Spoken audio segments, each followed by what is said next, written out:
Welcome to special coverage of the United States election from Victoria Rumble Room. I'm Robin Adair, and with me, as always, and we're both sitting here in a state of shock, is my co-host with the most, John Jurisic. And John, Donald Trump is back. Not only did he win the popular vote, he cleaned up on the blue wall.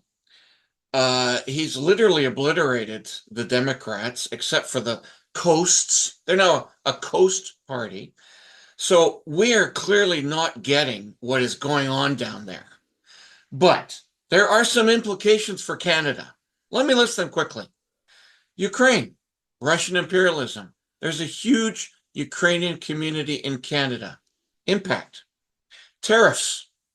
There are going to be massive tariffs on countries, including ours. That will impact BC. It'll impact Canada in a significant way. Citizenry. So there are going to be a bunch of Democrats moving to Canada. Believe it or not, they're moving up here because they're done with the US. And then, last but not least, if this doesn't work and the Americans have made a mistake, that has impact to the right-wing populism that's going on up here. You never know, but it could swing. All kinds of implications for Canada that maybe we're not thinking about this morning.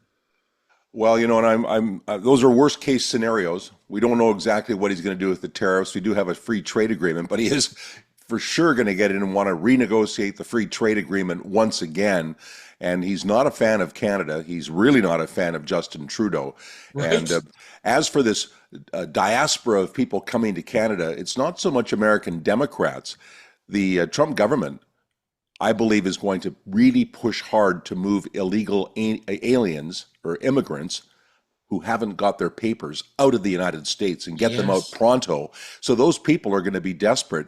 Watch them try to get across the northern border. What are we going to do if 1 million people show up who suddenly were unexpected and are in our cities and are in our community? How are we going to handle that? So there's a lot of implications. Internationally, you mentioned Ukraine, but he's even made noises about not supporting NATO, not supporting our international alliances. We've always depended on the United States for security. Canada's going to have to really up its game in so many ways. And it's a very, very off-putting time for Canada, and I believe for the world. And the Americans are looking inward. They're going back to isolationism in their thoughts and process, almost like the 1930s, with this strong man who is promising to make America great again, but perhaps at the expense of everyone else. Exactly. And a benefit to the Rumble Room is that folks are going, the Democrats had the best ground game ever. They had the best get out the vote campaign. They had a ton of money. They used traditional politics and got slammed. And the Republicans used digital media extraordinarily effectively. And they used radio shows and biased TV shows. And a lot of folks are now going, maybe we're not talking the right way to the populace. And they're using shows like ours to get their messages out. So what about let's rumble on?